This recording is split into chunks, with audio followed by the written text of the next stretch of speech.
Okay. Oh. All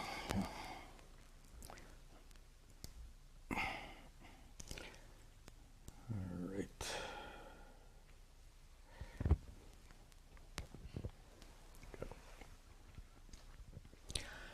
Om Sahana Vavatu Sahano Bhunaktu Sahavidyan Karavavahai Tejasvinavadhitamastu ma vidvisha vahaihi. Om Shanti Shanti Shanti. Om. Good. Nice to see you all. Nice also to have all of the online students joining us today. We have a lot of nice questions. As always, we'll take questions both from our local New Jersey students, also online students. And as always, we have more questions here than we'll cover, so I apologize in advance if we can't cover your question. Before getting into all these questions, there's one comment that came on a video. By the way, you know that we have just lots and lots of videos out there with lots of comments. I read every single comment. I rarely reply to anything because it's not possible, but I read them all, and including the negative ones. And honestly, the negative ones will either help me understand myself better or help me understand the other person better. So it's worth reading. But here's one comment I wanted to share with you, both because it's hilarious and there's a really important point underlying this. And this comment comes, I think it was on a recent Uddhava Gita class. The commentator, who has an American name, says, "It's a big turn-off for me. A big turn-off for me is the bald and shaved look." That's interesting. It is so unappealing. Now you know that the Kumbh Mela is taking place, and I have a feeling he's watching some of that. And he says, the Naga sadhus look much more acceptable and natural. Natural because they're not wearing any clothes. And they have all this matted hair and beard, and they haven't cut the hair and beard for decades, so that's natural. That's good. Where did this go? Okay. So I guess, it's kind of a humorous thing, but it shows an underlying point that I think needs to be discussed briefly. And that is, should you choose your guru based on their appearance? And that's kind of an obvious question, but apparently to this person it's important. So if I had jata, matted hair, and a beard, and no clothes, that would be better for him. The fact is, we're all different. We all have different preferences. And by the way, my appearance isn't for your sake. Sorry to shake you up, as it were. This is sadhana. So the shaving is for removing any possibility of attachment. Same for the clothing. It just kind of kicks you out of the conventional world. So it's all for the sake of detachment and for living as a sannyasi, and it's very conventional. In India, not all monks are like this, but many are. And of course, many have different also styles of dress, and many gurus have many styles of dress. And now I'm leading to a question, and that, what I said before.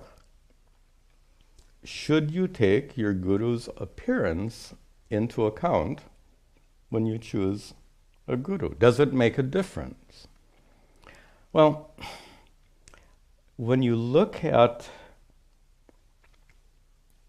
gurus, they tend to fall into two categories. And this is my impression. They fall into a category of dressing according to sadhana and tradition. So this is both tradition and my personal sadhana as a sannyasi.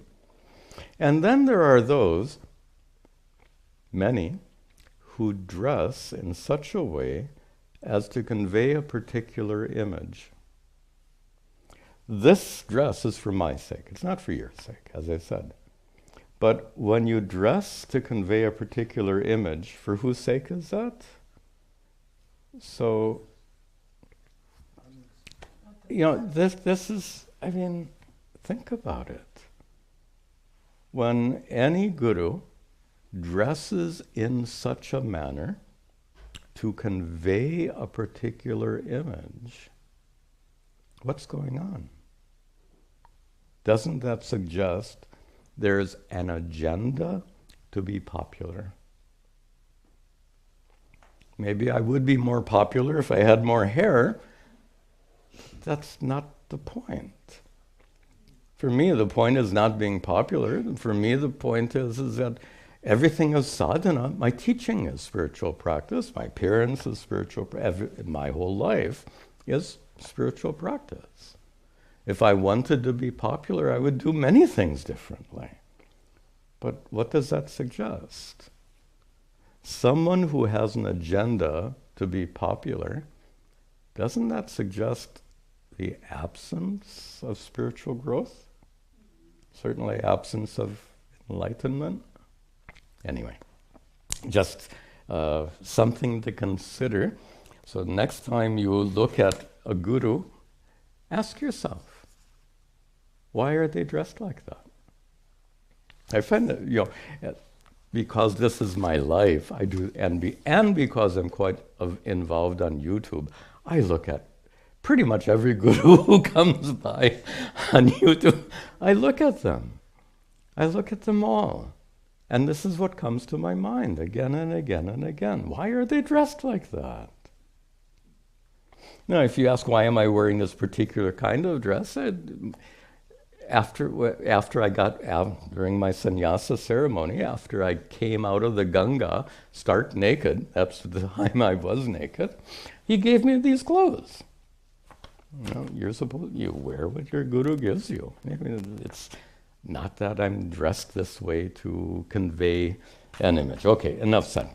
But think about it. Next time you see a guru, ask yourself, why are they dressed like that? And see what answer. By the way, it'll be different for different gurus. Many gurus are,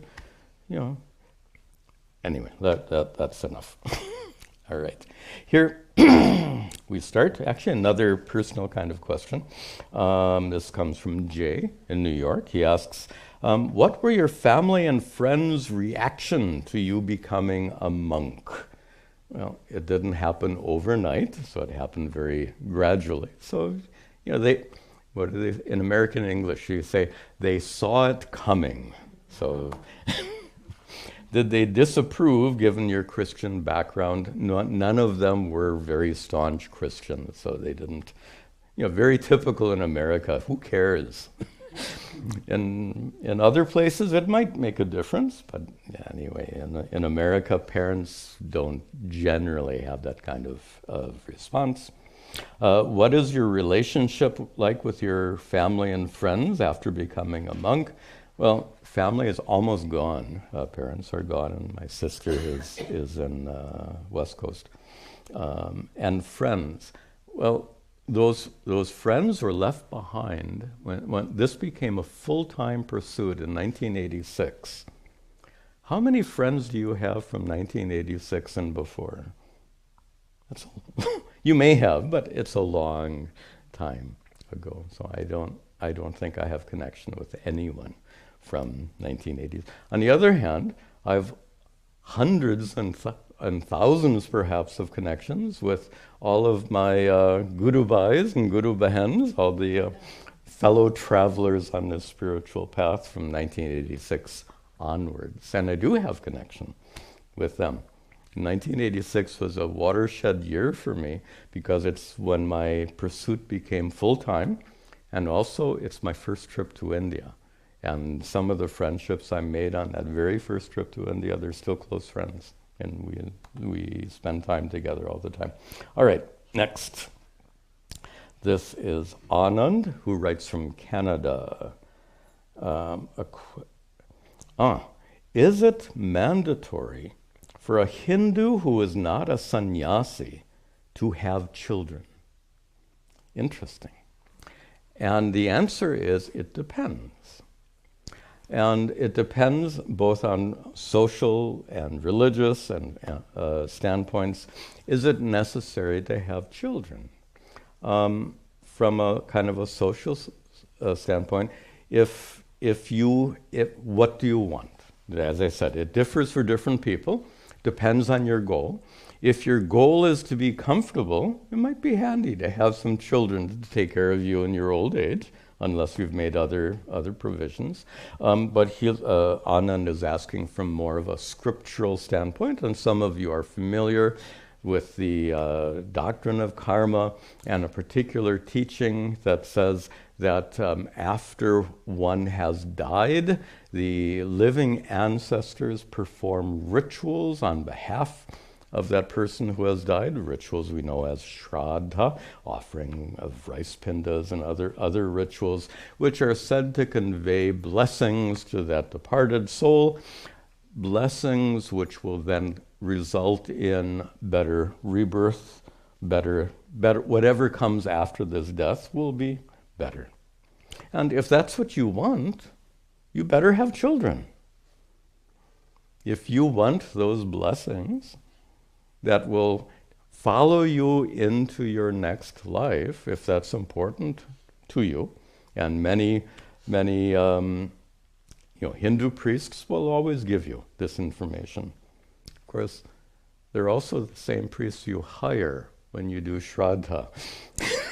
So there's a little bit of vested interest, of course, in the priest telling you that you should have children and you should do shraddha. But suppose your interest, your goal of life is spiritual growth. And you don't care about what happens in the next life. I don't care.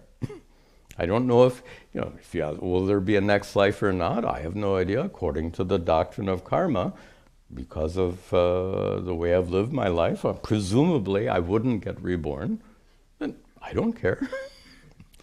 This spiritual practice is for now, for this life, for gaining freedom. Moksha is not just freedom from rebirth. Moksha is freedom here and now. So I would say not just for sannyasi, but for anyone, if your goal is comfort in this life and the next life, definitely you should have children. And besides the fact, there's nothing right. If you want to have children, you have children. But he's saying, is it mandatory? So if it is mandatory, if you want a better rebirth. If you don't care about rebirth, is it mandatory? I don't think so. But again, what will the priest tell you? Of course. Of course it's mandatory. All right. Next question is from Krishna, who's in Boston. I said at an empirical level, worldly level, duality exists, and mind interacts according to its own nature. Then, how does one, at this dual empirical level, which means the level of every student, every sadhaka, if you were not at a dual empirical level, you'd be enlightened. If you are enlightened, you wouldn't be asking this question or perhaps listening to this satsang. So this is for a sadhaka, a spiritual aspirant. For such a person, how does that person realize that he or she is Satchitananda Atma if that Atma exists and can only be realized at an absolute level? In other words, how does that unchanging consciousness interact with the mind which exists at a lower level? It doesn't interact, and that's a wrong concept. And it's a wrong concept of enlightenment, that there has to be some special or unique interaction between consciousness and mind. That's not how it works. How does one realize that you are Satchitananda Atma, unchangingless, boundaryless consciousness? Through Atma Vichara, self-inquiry, which is what Vedanta is, through that process of self-inquiry guided by the teachings of Vedanta. That process of self-inquiry takes place where? And if you say that the process of self-inquiry takes place at Arsha Bodha Center, forget it. Or at some ashram, or on some video, or whatever it is. The process of self-inquiry obviously takes place in yourself. Get more specific. The process of self-inquiry takes place in your mind. Nowhere else. Takes place in your mind. Why? In the mind, there is an as-though veil of ignorance which prevents you from recognizing your true nature as Satchitananda Atma. Through the teachings of Advaita Vedanta, that so-called veil of ignorance is removed. You end up discovering your true nature as Satchitananda, which has always been present, and that whole process takes place in your mind. If you ask, what is the role of consciousness? Consciousness doesn't do anything. The mind functions because of consciousness, but it's the mind. And tell me, who does this process of self-inquiry? Does consciousness do self-inquiry? Consciousness doesn't do anything. Unchanging consciousness cannot do anything. So this process of self-inquiry takes place in the mind. Ignorance in the mind is removed. The discovery of your true nature as Satchitananda Atma all takes place in the mind. And I hope that answers Krishna's question. Next from Martin. And then I think maybe we'll take some questions here. Martin lives in Montreal and asks, Swamiji, as someone with a strong rational and analytical background in engineering, I was trained as an engineer, and I worked in that field for maybe 10, 12 years.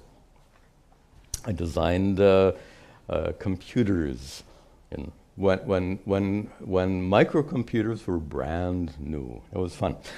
I had fun. It was the beginning of a new industry, new technology. But given that, Martin asked, what led you to embrace bhakti? That's an interesting question. Was there a particular moment or realization that made you see devotion as essential? It's also a little tricky I can answer from my own standpoint, but please understand that devotion is unique. The devotional path and practices are always unique to an individual. So the path I took is likely to be very different than your path or anyone else's path. On the other hand, by explaining my path, you learn something about the path, and maybe you learn something about me, which I don't think is a big deal. Anyway, as a child, I was raised in a Roman Catholic church, and I was highly devotional until my intellect kicked in. and then it was over. As soon as my intellect kicked in, and the teachers of the church couldn't respond appropriately to my questions, I got turned off. So whatever devotion I had as a young child quickly evaporated, maybe before I was even a teenager, so gone. Then, flash forward a couple of decades. Excuse me. Sorry. I engaged in this Vedantic teaching very seriously as a young man in my late 20s. practicing meditation, no devotion at the beginning. In fact, I remember telling a fellow student that I didn't have a devotional bone in my body. That was maybe age 30 or so. But I was deeply involved. In fact, even when this became a full-time pursuit, I was not a highly devotional person. What caused devotion to be, I won't say developed, how about redeveloped? Because I had it as a child, and what allowed me to come back? Several things. One is my guru could answer all those questions, which were impediments, like who am I praying to? You know, the questions I received as a child were ridiculous. You know, there's God the Father in heaven loves you. Jesus Christ, the Son of God, loves you. And, you know, and you say, who is that Father in heaven? They can't answer. You know, how do I know that Jesus is really the Son of God? You know, they don't have adequate answers anyway. As a student of Vedanta, you know, who is Ishvara? Whoa, we can talk about that for days and weeks. So any answer, who to be devoted to, is absolutely a subject that's fully explained in the teaching of Vedanta. So that was one thing. That removed an obstacle to devotion, but removing an obstacle doesn't in and of itself develop devotion. Then the other part, there are two more parts. One is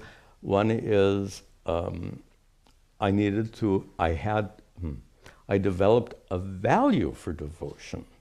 That is, the teachings of Vedanta themselves say that devotional practices are important as a spiritual practice. I was a very dedicated Vedanta student, and here Vedanta is telling me that devotional practices are important. So I knew that if I want my Vedantic sadhana to be successful, it would be wise for me to develop a devotional practice. And then the last part, I think, is the trickiest part. Because devotion is not a matter of reason and logic and thinking. It's a highly emotional thing. And emotions are, again, unique to every person. So if I trace it back, there are several factors. One is being devotional as a child. You know, whatever we do as children leaves us some samskara, leaves an impression. So I think my early religious upbringing, even though it was Christian, ended up being helpful. Secondly, spending time in India and spending time immersed in Hindu culture, it just goes in. Let me give the metaphor. Many of you, both here and online, many of you were raised in India. And if I say, how did you develop your devotion? The answer I get most often is, I don't know, I just absorbed it somehow. You absorbed it because you grew up in that culture. Well, I did the same thing just a little bit later in my life. So spending time in India, spending time immersed in the teachings of Vedanta and Hindu culture, it slowly seeps in. And it's again, not logic and reason. It's something emotional. It's a transformation that takes place over time and continues to this day. So this may not apply to you, but it shows you, I think, something a little interesting about how bhakti can be developed in the most rigidly rational mind. I fully embrace a scientific and rational worldview, without any exception. I fully embrace science, reason, logic. And I find no incompatibility whatsoever with devotion and religious life. Many people kind of draw a line between the two. You have one or the other. Absolutely not. And the key, for me anyway, was Advaita Vedanta, which bridges that gap, as it were. Okay, enough said. Next. What happened here? There we go. Oh, I was going to take some questions here. Anyone have a question? Maybe not. Okay, we'll later. We'll take some more online because I have a lot of questions here. Okay. Next question comes from Prashanto, who lives in Bangladesh. He asks, question regarding pancha kosha, the different layers of the jiva. So many of you know, but in case you don't, one way, not the only way, one way of characterizing an individual person is this teaching of layers. You have an outer layer, that's kind of obvious, right? And this layer is made of flesh, it's made of stuff, so it's called annamaya kosha. The kosha, the layer which is made of flesh, actually literally made of food, or according to my teacher, made of donuts. You'd like to say that. Too many donuts, okay. Then this thing is a living thing, so there has to be a kosha containing life force, prana. So if this is the outermost kosha made of anna, food, the next kosha in is made of prana, pranamaya kosha, energy, life force. Next comes manomaya kosha, mind, then vijnanamaya kosha, intellect, and finally anandamaya kosha, which would take an hour to explain. So I'm not going to. So he goes on to ask, when we divest ourselves of these sheaths, from the annamaya kosha onwards to the subtlest anandamaya kosha, what is left is the true self, according to the Upanishads. However, my question is as follows. Before we get to the question, there's a little misunderstanding here. What does it mean to divest? He uses the word divest. What does it mean to divest yourself of the sheaths? Now, kosha means a covering. But this whole thing is a metaphor, right? I mean, are you really made of layers like that? Do you think if you open up an anatomy book, will it show? It'll show a lot of complex stuff in your physical body. It's not going to show these layers. So this model of 5 layers is a metaphor. It's not real. It's just used for the sake of teaching. In another class today, we talked about the Pratibimbavada, the teaching that your mind reflects consciousness like a mirror. Some people take that very seriously. Your mind reflects like a mirror. Wait, that's a metaphor. Your mind doesn't reflect. Your mind isn't shiny like a mirror. Anyway, the point here is, let's understand that a metaphor is not the thing. You do not truly have, that's an interesting way of putting it, you do not possess 5 layers. On the other hand, in the teachings of Advaita Vedanta, we have a model or a metaphor that describes you metaphorically in terms of these 5 layers. There are no 5 layers. This is metaphor. Just like your mind is not shiny and reflects things, these koshas are not actual things. This is a metaphor.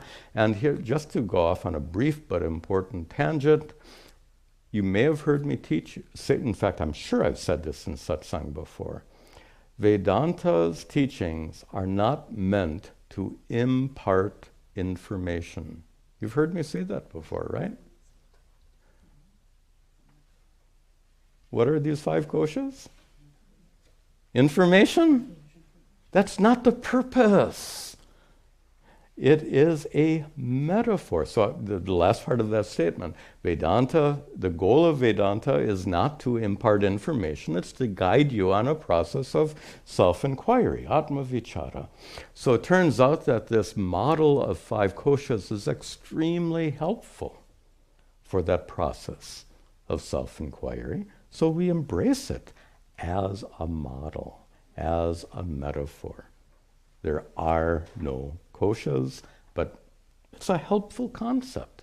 So with that in mind, the next part I'd like to add when he says divest ourselves of the sheaths. So first of all, they don't exist, so you don't have to divest yourself. But a real common misunderstanding is that these sheaths cover Atma. And almost always when this topic is taught, they'll say that Atma is covered by these 5 sheaths, and then they'll proceed to write a diagram describing this. And they'll write the outer sheath and then the sheath within, so they'll have these 5 concentric circles. And then in the middle, they'll put this tiny little dot and say, that's Atma. Atma is a tiny little dot? Is that an accurate way of representing Atma? I thought Atma was all pervasive. So why are we showing it as a tiny little dot? That dot is a misrepresentation. If you want to describe Atma at all, Atma is the paper or whiteboard on which you're drawing these 5 concentric circles. It's the whole thing. It's not a little dot stuck in the middle. And if Atma is not a little dot stuck in the middle, where is the necessity to peel away these koshas like layers of an onion? They like all these metaphors. So layers of, you have to peel, like you peel an onion, or you peel something, you peel a fruit to get to what's inside. You don't have to peel, because Atma is all pervasive, which means Atma is not only innermost, Atma is present in each one of the is Atma present? If Atma is all pervasive, is it present in your mind and intellect? Of course, consciousness. Is Atma present in your prana and your physical body? Of course, it's all pervasive. Is Atma present outside your physical body? That's what all pervasive means. So can we get this target? It looks like a target, right? You got the dot in the middle, that's the target, and then these concentric circles. It's a highly flawed representation of the koshas. And when you study texts that go more deeply into the koshas, you find that the real importance of this metaphor is to show how we identify with each layer. If I say I am male or I am old, those statements identifying with the physical body. If I say I am tired or I am sick, identification with the pranamaya kosha. If I say I am agitated or I am calm, identification with the manomaya kosha, etc. So my guru used a very precise expression. He said, each kosha is a locus of identification. What a brilliant way of putting it. A kosha is a locus of identification. Now, we could spend the rest of our time talking about that, but let's finish with Prashanto's question. So, however, my question is as follows. I should say, as everything is Brahman, and Brahman is all pervasive, all the pancha kosha is nothing but Brahman. Correct. Everything, there's only Brahman, so pancha kosha is also Brahman. Does this experiential realization come only after enlightenment? So I guess the question is, what is the relationship between Brahman and these koshas? Well, it's the relationship between clay and pot. This pot exists because of clay. Koshas exist because of Brahman. That's it. But that's really not what the pancha koshas are meant to teach. Every metaphor is meant to teach something. This pancha kosha metaphor, is it really meant to teach you about Brahman? Is that the context in which this teaching comes up? So I said before that all these teachings are not to convey information, but a method to guide your process of self-inquiry. So pancha kosha is used, the method of teaching Vedanta is to use this pancha kosha metaphor to guide your process of self-inquiry, recognizing one after another how you identify with your body, how you identify with prana, how you identify with mind and everything else. So it's meant to lead you step by step by step to analyze how you get identified with your body, etc., at each level. That's the purpose of the metaphor. The purpose of them, every metaphor has a purpose, right? The purpose of this metaphor is, as I just described, the purpose of the metaphor is not to teach you anything about Brahman. Yes, the pancha kosha is nothing but a manifestation of Brahman, but that's really not the point of the metaphor. Next question from Sumant. Sumant lives in California. Oh, I find myself at a career crossroads with two options before me. And I think several of you here in New Jersey and online, I think many of you online, because there are many there, are likely to relate to this question. So Sumant says, I have two options. Option one, with regard to career. Option one, take on a new role with greater responsibility, which would come with increased financial rewards and prestige, but would also leave me with less time for my spiritual practices, such as meditation. Option two, continue in my current position and take on an equivalent position, maintaining the same level of responsibility and presumably the same level of financial rewards and prestige, meaning less. And Sumant says, my bosses are encouraging me to pursue option one, but I am tending towards option two, as it would limit as I need my time for sadhana. Financially, I'm comfortable, so my decision is not driven by financial responsibility. I'm concerned that option two, I didn't see this before. I'm concerned that choosing option two, which means not to take the advancement, might reflect a sense of raga and dvesha. That's highly perceptive. Dvesha. I don't want more responsibility. Dvesha, right? So that Sumant's very perceptive here. I don't want more responsibility, indeed, is dvesha. And he's concerned that option two might represent raga dvesha. So presumably he is asking which option to choose, and only Sumant can make that decision. I can't make a decision for anyone, but you can make several observations here. One already Sumant made, and that is this shying away from further responsibility. So basic rule, let's put it like this. What is the basis on which you make this decision? It's going to vary a lot from person to person, right? Most people, present company excluded, most people would take the path which is more financially rewarding, right? It's not a question.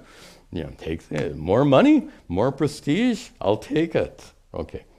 But now, when we consider our present company, it's much more complicated than that. So let's put it in the context of dharma. According to our understanding of dharma, which is preferable? And the answer is, it depends. Everything, when it comes to dharma, is highly personal. We say swa-dharma, not a universal. There's no single answer to this question. There's an answer for you as an individual.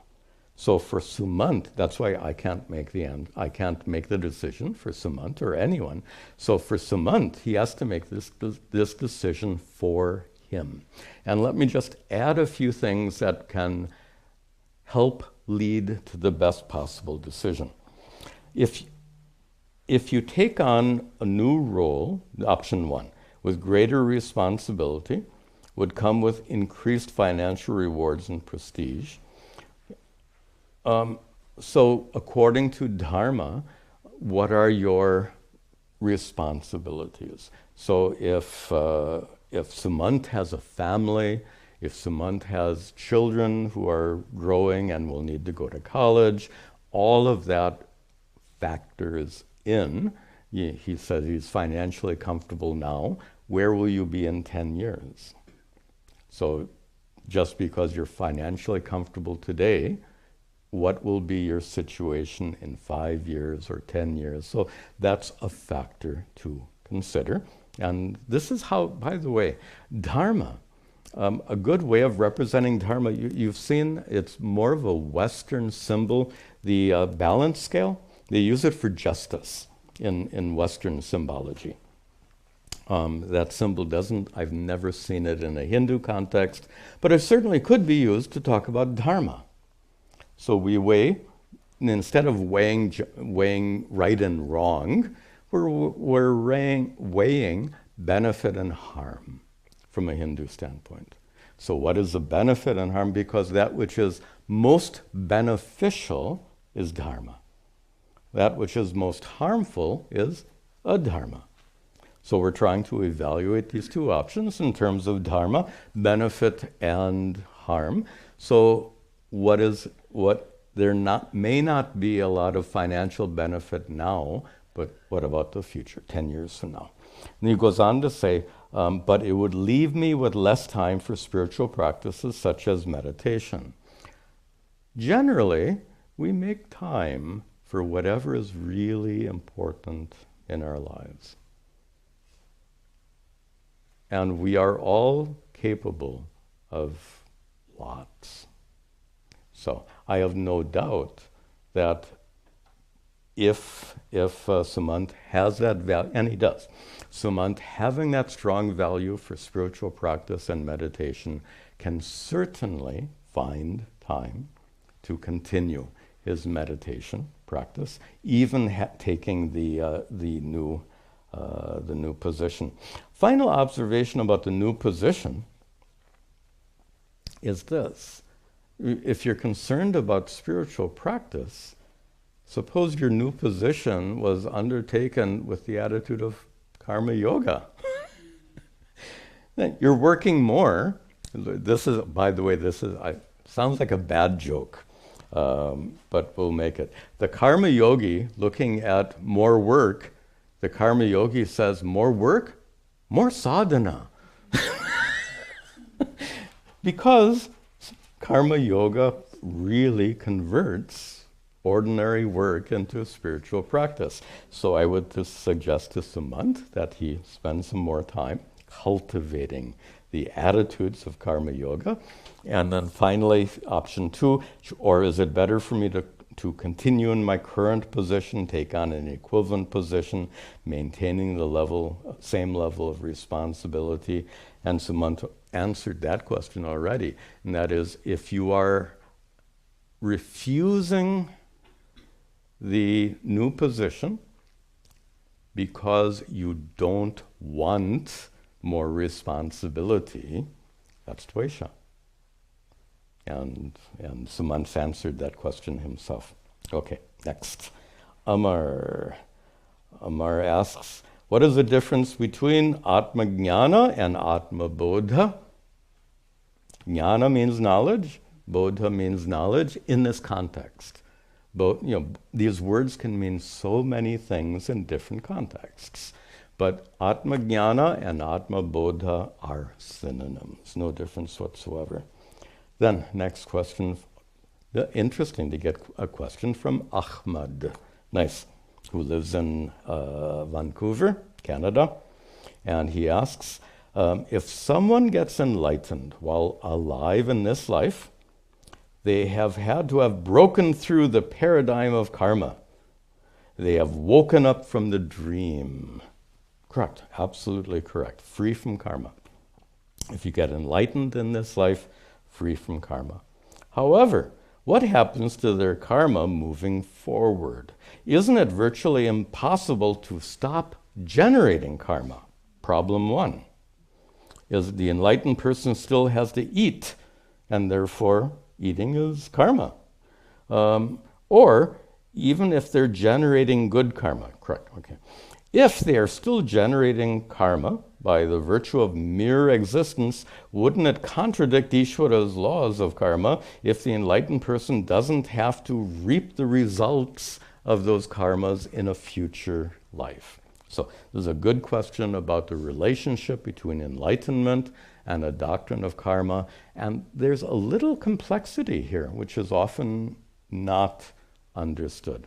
I think Ahmad has correctly understood the doctrine of karma, but there's something unique about how gaining enlightenment changes the way the doctrine of karma functions. And here's it's a big topic. Let me give a simple version of it. When you commit a karma, you get the result. That's, in a nutshell, that's very simply what the doctrine of karma is. If you don't commit an action, there's no result. Now, for an unenlightened person, you commit many actions, good and bad, and you get punya and papa karma as a result. What about for an enlightened person? Something unique happens. An enlightened person discovers, I am unchanging consciousness. Unchanging consciousness doesn't do anything. Now, this is a very lofty perspective, but this indeed is a perspective of the enlightened person. The enlightened person knows. The enlightened person, in their personal experience and worldview, is that I don't do anything. Actions take place. How do actions take place? Natural. Does an enlightened person eat? Kind of natural that they should eat. But it's eating because it's natural.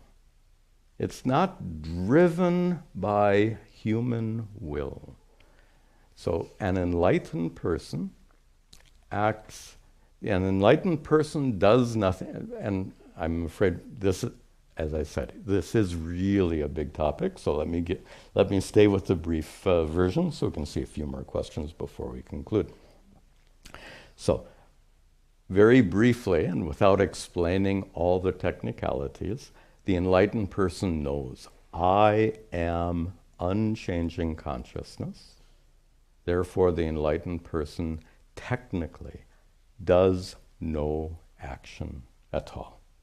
Actions take place due to the body and mind, naturally. But those actions are not done by the enlightened person. So, if you do an action, you get a result. If you don't do an action, you get no result. And that's how the enlightened person then breaks out of that paradigm, as Ahmed says, and becomes free from karma. Next question from Ram. Ram lives in Bangalore. Oh. I am unable to ask God anything.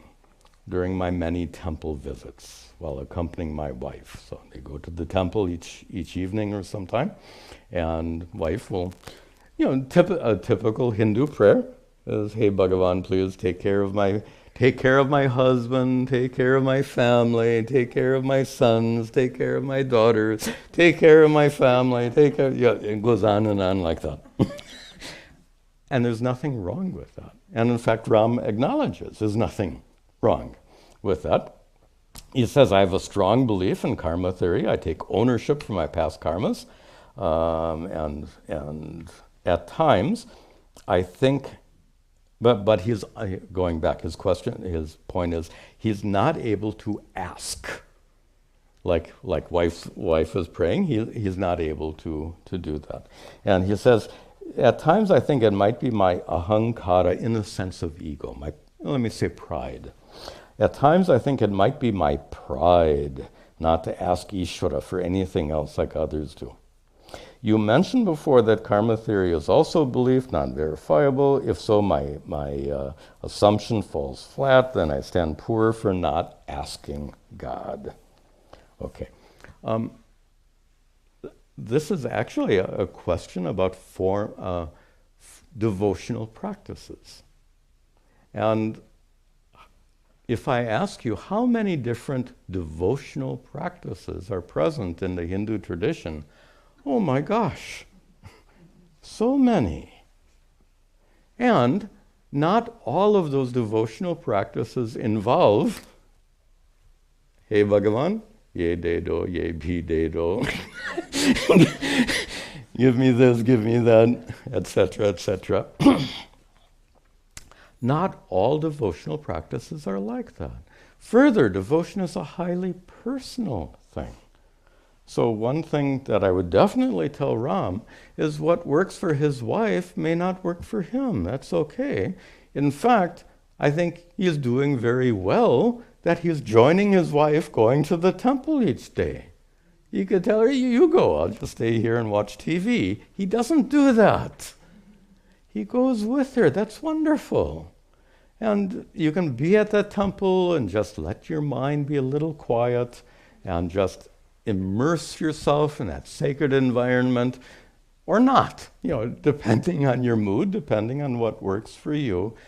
What your wife does is perfect for her, and it may not be right for you, and that's absolutely okay. Every person will find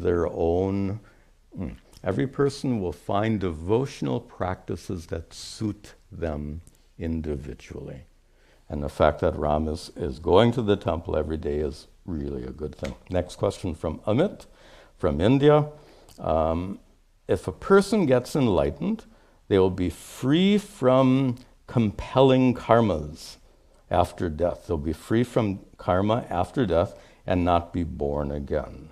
Why doesn't the person leave the body immediately on enlightenment? As he or she has realized that he is Brahman and not the body-mind complex. Doesn't it mean that he's still bound by karma? So let's this is a good question, one that's asked from time to time. Obviously, it's a very good thing that you don't die the moment you get enlightened. Think of the consequence. That means the only people teaching Vedanta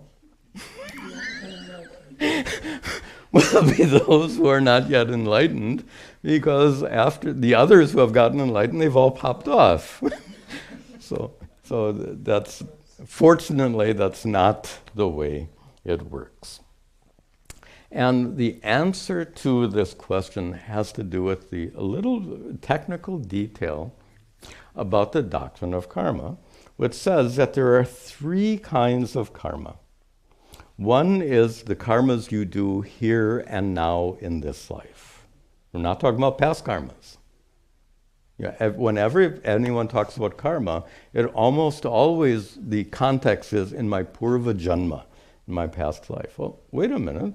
The karmas you do in this life also count. Arguably, they count more. But we tend to overlook that. So first of all, karmas you do in this life, here and now, technically they're called agami. Agami because they have results which will come in the future. So one category of karma, what you do now. Next kind of karma, which is known to most people, is prarabdha karma, the karmas which gave rise to this particular birth. Why did you get born as a human being and not in some heavenly domain and not as a cockroach? If you had much more good karma, you might have been born into a heavenly domain. If you had much more papa karma, you might be crawling around on, how many? 8 legs, 6 legs? I don't know. You find a cockroach and find out. So crawling around on these legs, if you had much more papa karma, human birth is said to be due to a more or less equal combination of good and bad karma. Those karmas are called prarabdha karmas, and it is a set of karmas that will keep us alive for, whoever, 70, 80 years, whatever is our lifetime. There's a third kind of karma, though. So agami, what you do today, what you do now. There's prarabdha, with which you were born.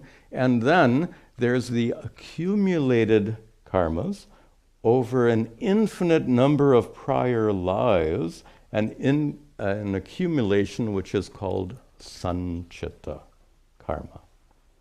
And according to the doctrine of karma, when you are born, a portion, this is agami, this is prarabdha, this is sanchita. According to the doctrine of karma, a portion of the sanchita karma gives rise to the prarabdha karmas that cause a birth.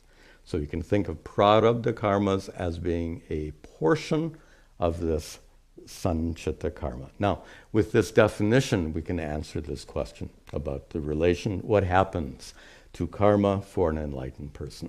First of all, what happens to agami karma? Agami karma, which would accumulate more karmas and lead to future lives. Well, the enlightened person knows, I am pure consciousness, unchanging consciousness.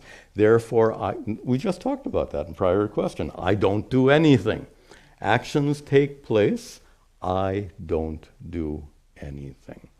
In the absence of the sense of agency, and again, these are big topics that would take a long time to describe in detail, but briefly. In the absence of that sense of agency, the enlightened person incurs no new karmas. Agami karmas, 0. Then, what about prarabdha karmas? They're still there. You're born with them. And when you get enlightened, those prarabdha karmas keep going. Momentum, as it were. The common description is if you spin a wheel, when you stop making the effort to spin a wheel, it continues for a while until the momentum runs down. So in this way, the effect of prarabdha karma is explained to say that your body and mind will continue to live until the prarabdha karmas are exhausted, and that's why enlightened people don't just pop off the moment they get enlightened. Then, what about this sanchita karma, this infinite amount of karma? That's explained in different ways. Some scriptures will say the fire of enlightenment burns away all that sanchita karma. That's a common explanation. A more nuanced explanation will say you can only have karma if you are a doer of action. If the doer of action is gone, then the one who owns these karmas is gone. So it's not that the karmas disappear, but the ownership of the karmas disappear. So then the enlightened person accumulating no new karmas, living out the remaining prarabdha karmas, and finally being free from that infinite sanchita karma, then no more rebirth. complicated topic, and I hope that brief explanation. Let's just see if there are a couple of quick questions we can add in here at the end. I'm looking for short questions. This question comes from Ashish, who lives in Varanasi. Every living conscious being in the universe has a purpose. And I'm pausing to give you some time to think. Has a purpose. The sun gives light, purpose. Trees give oxygen, purpose. You know, purpose is a very human kind of concept. Do you think the sun thinks, my purpose in life is to shine? The sun is not like that. If you think of Surya as a devata, maybe that's different. But I'm saying the sun as the glowing orb, the star that our planet circles, that sun is not a human being, doesn't have an agenda. You have an agenda and a purpose, the sun doesn't. So I don't know that that's a fair statement to say that every living being in the universe has a sun. The sun as a star is not a living being. Trees are living beings, but trees don't have a human mind and agenda. What is the purpose of a tree? If a tree could talk, what would the tree say? Actually, we can go there. If the tree could talk, the tree would say, my purpose is to grow. How's that? That's it. And eventually the tree will die. Grow and die. That's, the tree will produce leaves and fruits maybe, but that's all the tree can do. So this idea of purpose, though, is really meaningful mostly for human beings. So I don't think it's fair, what is the purpose of a cricket or an ant or something? That's not going to be a very fruitful conversation. What is the purpose of life for a human being? Is a very important discussion. Many of you know about the Chatur Purusharthas, the 4 goals of human life. Dharma, Artha, Kama, Moksha. I don't think we'll get into a discussion of that. But the goal of human life is also to grow. To grow in worldly manners, to grow religiously, and to grow spiritually. Let's see if there's any one-line question. I think these are complicated. Here's one more. Ashish. Is that the same? Oh, same person. Ashish from Varanasi. Do different living beings have different levels of consciousness? Well, this will be our last question for today. Levels of consciousness.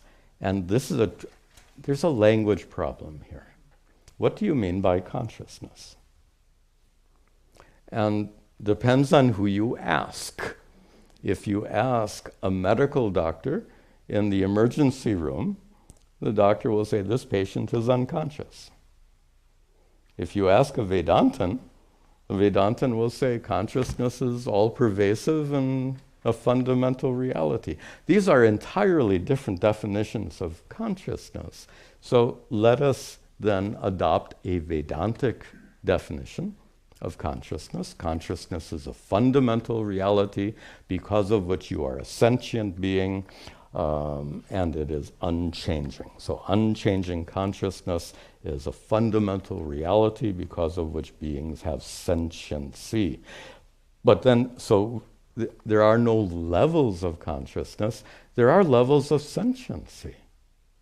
That is, we have eyes and ears, so we have lots of ways of relating to the world around us. Trees are living things.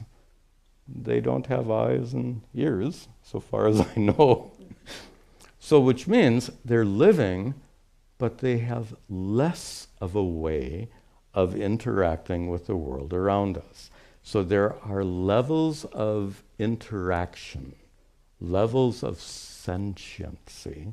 There are no levels of consciousness. Okay, I think this is a good place to conclude today. Lots of nice Questions? We'll have more next week. We'll end with our prayers.